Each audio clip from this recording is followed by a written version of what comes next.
Travel isn't just about destinations. It's about the people you meet, the cultures you immerse yourself in, the stories you carry home. I'm Relebogile Mabocha, and on my travel feature, I take you on a journey beyond the guidebook. Each week, I connect with fellow travelers, insiders, and storytellers to bring you the heart of every place. Whether it's a hidden gem right here in South Africa or a dream destination abroad. Join me as we travel through conversations, memories, and inspiration. Listen wherever you get your podcasts. We're going to be talking travel, a certain type of travel in particular. In our segment today, we want to look at whether South Africans are still travelling in these tough economic times. The rand has lost a lot of ground against the major currencies. And with the uncertainty of the situation in the US, many are reconsidering their travel plans for this year. But there are still people who are privileged enough and are managed to make those trips, whether they be within South Africa or opting to travel to rand-friendly destinations. If you have a secret place that you go to where the rand is strong, please share it with us. You can WhatsApp us on 072 567 1567, or you can call us on 021 446 0567. Let us know where you go, where you find it more manageable with the South African rand. I mean, tickets are always expensive wherever you go from South Africa, but when you get there, if it's more affordable, it does make it a little bit easier to bear. And to give us an idea of what the possibilities are for those who want to plan a trip for this year, we have on the line Shirley-Anne Henry, a seasoned expert at Flight Centre Travel Group South Africa, to guide us through it. Welcome to the show, Shirley-Anne. Good afternoon. Thank you for having me on the show. Thanks for making time for us today. Are South Africans still keen to travel, especially overseas when the rand is taking such a knock?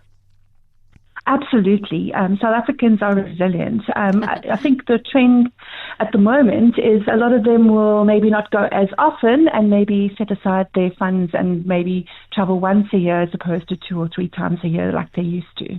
Okay, so let's jump straight into it. What destinations would you recommend? Have you got a list for us? Yes, there are a number of destinations that it's still very friendly for South Africans. Turkey is one of them.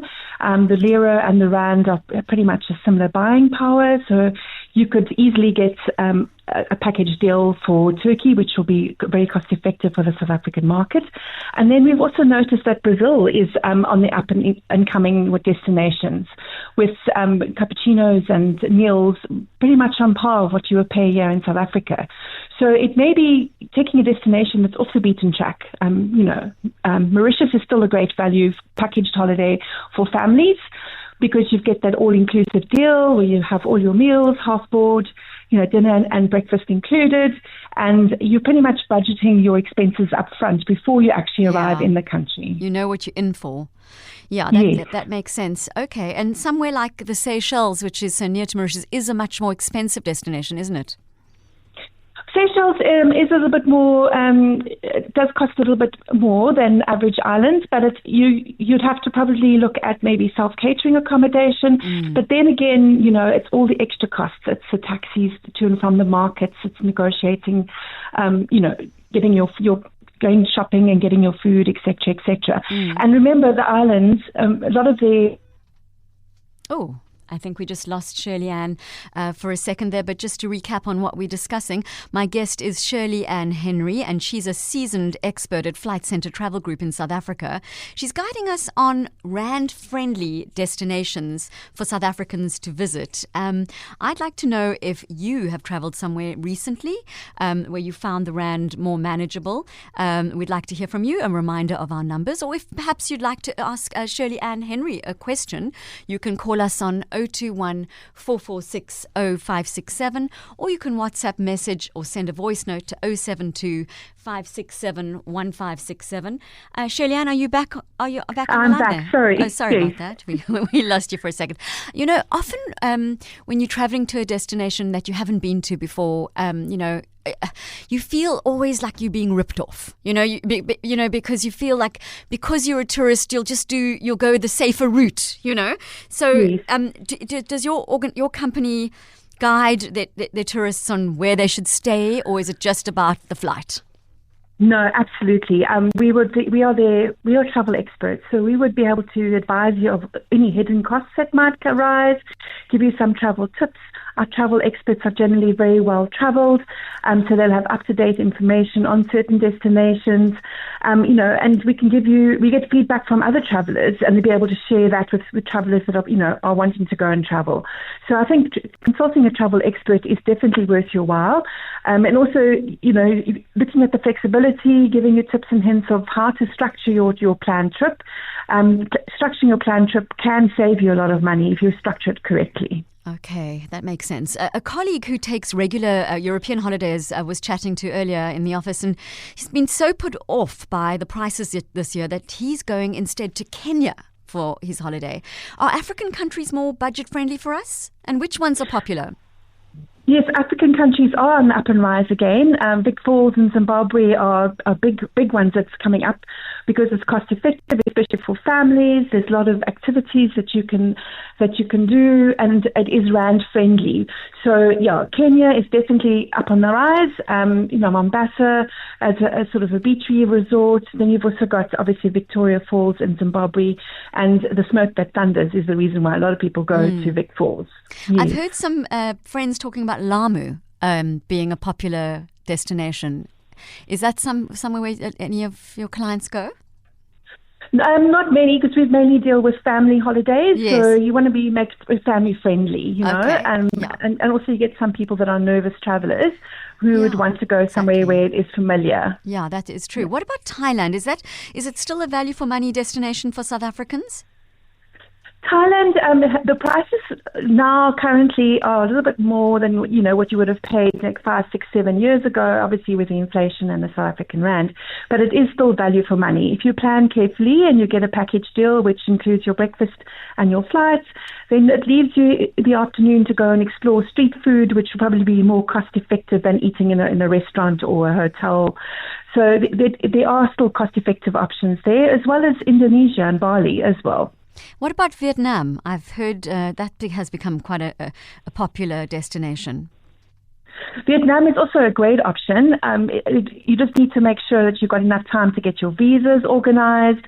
And then again, also, I would also consult with a travel expert to make sure that your travel between destinations within Vietnam is organized. I would recommend maybe perhaps a tour. It'll be cost effective because then your accommodation, your tour guide and your transportation, everything is organized for you, and all you need to take along is your spending money. You'd want to pay things here up front in South Africa in rands, and as opposed to going overseas and having to pay in foreign currency at the current fluctuation rate. Tell us about Bali. You mentioned Bali just a second ago. It's far to get to, right? So how much is a flight to a place like Bali? Bali and Thailand are pretty much fairly similar in traveling times. How it's long? Not much further than, you're probably looking at about 12, 13 hours for the most direct routes. You're probably looking for an indirect flight, obviously with longer layovers. It'll make the flights a bit cheaper. Then you're looking at about 18 hours travel. So yes, I would definitely recommend consulting a travel expert to look at what is the most cost effective and the most direct route for your travel. And can you fly direct to Thailand, or do you have to stop somewhere? No, you have to stop somewhere, yes. Unfortunately, you will have to go either, most popular routes are generally via Dubai or via Qatar, or you can look at Singapore Airlines via Singapore, are great options to consider, especially when you're going to Asia. Here's a question that's come through on the WhatsApp line. Visas are so expensive these days for many countries. Can you tell us a little bit about the countries that allow South Africans to enter visa-free? So some visa-free travel suggestions. Yes, so you're looking at Mauritius, you get a visa on arrival. You're looking at Thailand and Bali, you'd get your visa basically on arrival, and it's at a small, very small fee. If you're looking at visas, obviously Africa has got visa-free, so you're looking at your Namibia, your Zimbabwe, your Zambia. Those are sort of visa-free countries for you to go to. Okay. I mean, just a matter of interest, how much does a visa cost to go somewhere like the UK? So So the UK visas, it all depends on how far in advance that you are requesting your visa, but you're looking at anything from about 2.5 to possibly 3.5, 4,000 rand if you're doing an express visa. So I would recommend definitely planning ahead. And also now with the June, July school holidays coming up, and June, July being a peak period, the consulates do have longer visa processing times, and some of them can take up to 2 months. And if you're looking at visas, say for Canada, you're looking at about over 500 days for a visa application. Wow. So I would always recommend your first step would be to consult a travel expert to consider what the visa processing times are before you purchase any travel. And you can't get your visa until you've booked your ticket, right? Well, it depends on which country you're going to and what the visa requirements are. In some countries, you just need to show intent to travel and not necessarily purchase an air ticket. Oh. So yes, I would definitely. You need to obviously look at each country's visa requirements and then plan accordingly. So that's really good advice. Make sure that you plan in advance, because then you'll pay less. The minute you leave it to the last minute, you're needing an express visa, it is going to cost you up to double. Now, let's talk a little bit now about destinations within South Africa that are popular for Cape Townians. For those of us who just want to leave Cape Town but perhaps not travel too far. Especially for the June, July holidays. Yes, Paternoster is one of the oldest fishing villages in South Africa, and it's up on the west coast. And if you close your eyes and picture it, you can actually think you're in Greece. It's got lovely little white beaches, lovely little fishing cottages, and it's not too far. It's only about just over an hour's drive from Cape Town. Then we've got Swellendam, which you can go and explore. It's an old historic town with lots of history immersed there. And maybe then move up onto the garden route. You've got George, Knysna, Plett, which have got lovely beaches, lovely forests to go and explore. You've even got the Eastern Cape. You can go up as far as the Eastern Cape. You've got Addo Elephant Park. You've got there's Graafrenet, which is also quite an up-and-coming little town in the middle of the Eastern Cape. You've also got places in the Northern Cape, which are sort of secret gems. We've got Springbok, Grabie's Falls. You can go all the way up to Uppington along the river. There are Sands Park destinations that you could go and explore as well. What about game farms that are affordable for South Africans? Because, it's lovely to go watch spot game, but it feels like that a lot of the game farms are designed for dollars, and overseas travelers, which kind of excludes us as South African travelers. What would you recommend to someone who wanted to go and spot game in the Greater Johannesburg area, or Gauteng? In the Gauteng area. I suppose it doesn't have to be there, but you can suggest. Yeah. The Waterberg, you can also go to, there's a little smaller game farms just on the outskirts of the Kruger Park, which do have SADC rates, so rates for South African travellers. So I would always request the rates for a South African traveller, because they generally do have some cost-effective options for South Africans that are travelling.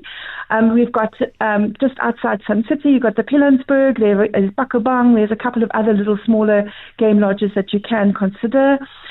We've got Addo Elephant Park, which is just on our doorstep in the Eastern Cape. You can stay in PE and drive into Addo, or you can try and get accommodation in and around Addo. So there are a number of options that you can consider. Yes, I agree, and it's a good Aquila. tip. Aquila, yeah, that's near Cape Town, isn't it? Yes, that's just outside Worcester. Yes. Okay, and has that got SADC rates as well, or is it geared towards tourists? Yes, they do. No, definitely. And normally you'll find in our winter season, so sort of June, July, August, September, they would have special rates for South African travellers. And you'd find that and for a lot of tourism in South Africa is favourable for travel during our sort of winter months or shoulder season months. Yeah. So that's interesting, talking about when you're travelling. So is travelling in the off-season a clever way to get better prices also abroad? Absolutely. So when would you recommend are the better cost-effective times to travel for South Africans? So if you're going to Europe, I would recommend staying out of the peak season of June, July. I would look at maybe September, October, that's sort of an off-season for start of the shoulder season for Europe. If you're looking, or maybe April, May. If you're looking at sort of the island holidays, I would definitely look at May, maybe September, October, maybe even going into November. those are the ideal times for shoulder season travel. I would definitely recommend it. You can go a lot further with your money than going traveling in peak season. My guest is Shirley-Anne Henry. She's a seasoned expert at Flight Centre Travel Group South Africa.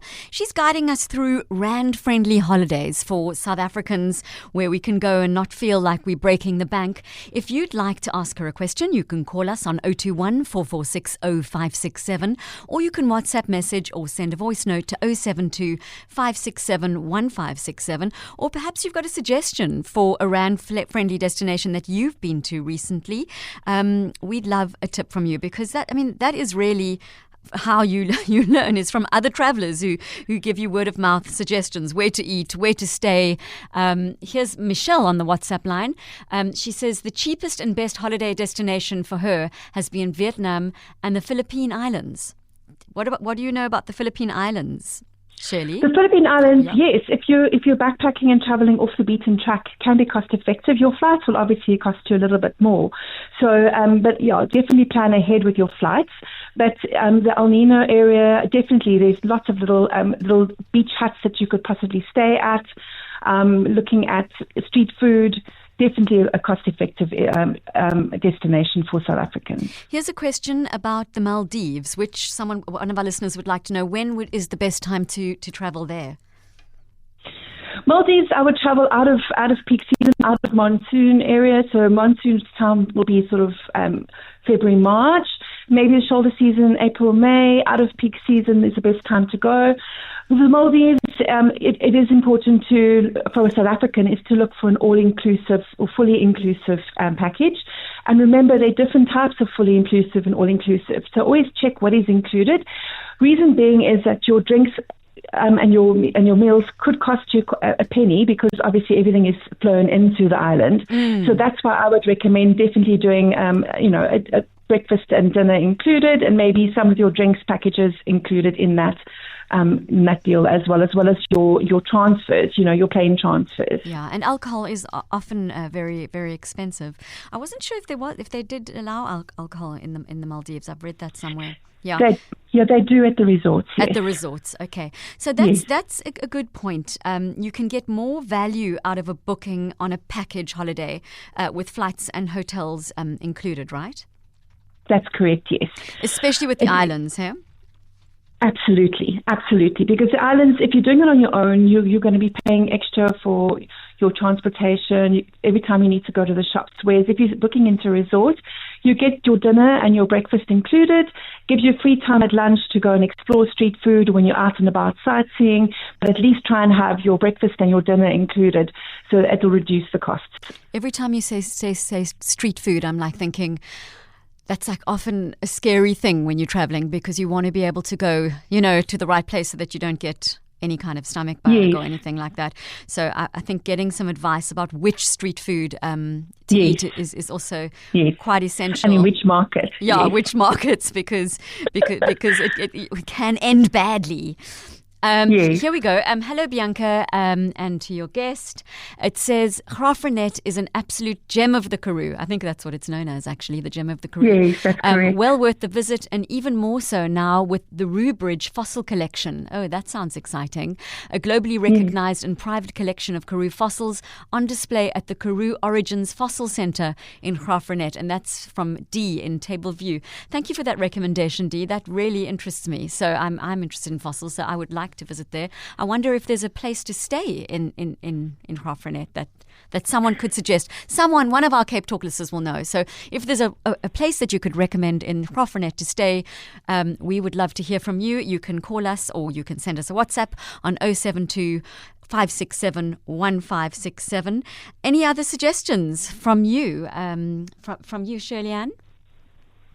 I would definitely recommend, travel is something that you invest in experiences. It makes you richer. So I would definitely plan wisely for your travel trip. Make sure you consult an expert, and rather put that little bit extra aside and maybe go once a year as opposed to many times a year, and really go and make it a pleasurable trip. This year we've seen a lot of trend towards bucket list trips.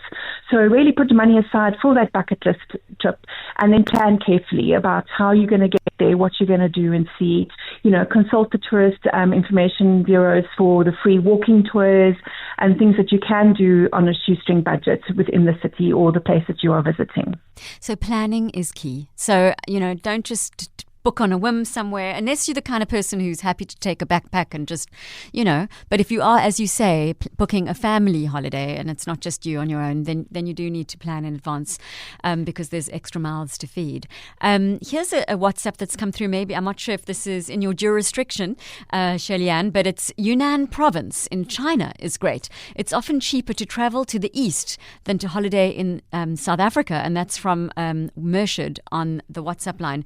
That's an interesting point, that it's sometimes more expensive to travel in South Africa. What about China? Do you have clients going to China on holiday, not for business? Many for business, not many for holiday. I think the visas are one of the big obstacles that people do encounter for China. And also it's an unknown country. So, traveling on your own or off the beaten track could be tricky for an unseasoned traveler. I would recommend, if you are traveling to China, to perhaps join on a tour, because language barrier could also be something that could be a complication. So I would definitely recommend a tour if you are traveling to China, unless you are a seasoned traveler and you're ready to, get lost and find new experiences in China. And the Eastern Bloc countries? Is that something? Eastern Bloc, yes. Yeah. Slovenia is up and coming. Lake Bled, Ljubljana. There's a lot of it's like sort of the mini Paris and the mini Venice of Europe. Wow. The Eastern, yes, definitely Prague, Budapest, going on to Vienna, Slovenia, down into Croatia. Definitely good value for money on the South African rand. You can really find cost-effective options, find reasonably priced accommodation on par of what you generally would pay here in South Africa. You could probably opt for self-catering accommodation, and then also, eat local, shop at a market, and street prepare food. A meal. Yes. And street food in the day.